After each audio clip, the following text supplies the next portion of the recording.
प्रधानमंत्री जी ने देश को आश्वासन दिया और जो प्रमुख एक्टिविस्ट जिन्होंने भूख हड़ताल किया, सोनम वांगचुक जी ने भी अपना अनशन तोड़ा है और चर्चा के लिए उन्होंने भी मांग किया है।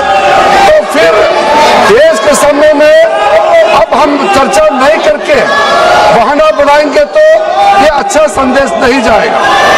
और माननीय प्रधानमंत्री जी ने आश्वासन दिया कि एग्जाम पेपर लीक को लेकर के कठोर कानून लाने जा रहे हैं, यह आश्वासन भी दिया हुआ है।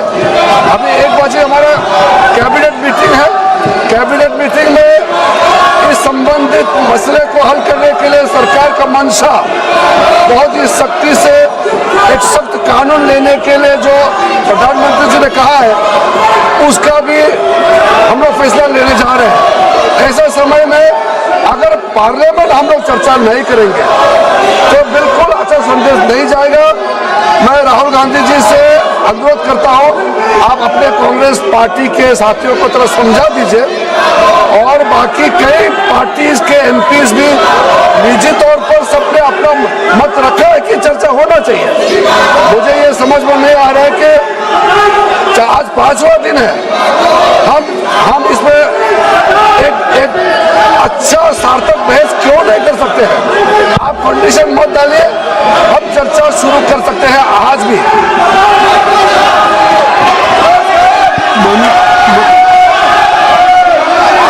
मेरी बात सुन ले, मैं दे रहा हूँ समय। मेरी बात सुन ले, मेरी बात सुन ले, मैं समय दे रहा हूँ। मेरी बात सुन ले राहुल जी। माननीय संसदीय कार्य मंत्री जी ने नेता प्रतिपक्ष का नाम लिया है और उन्होंने आग्रह क्या किया है?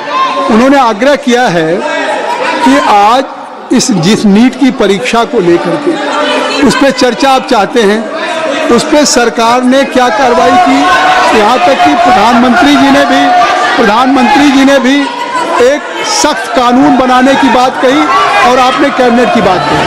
तो उनका आग्रह कि सदन में आप चर्चा चाहते हैं, सरकार चर्चा के लिए तैयार है।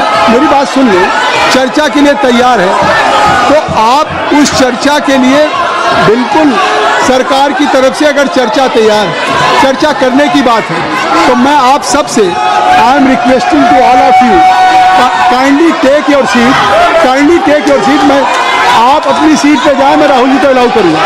आप काइंडली क्लियर द पैसेज। आप क्लियर कर दें। आप क्लियर कर दें। नहीं, क्लियर कर दें। आप क्लियर करें। आप वर्षा क्लियर करें। क्लियर करें।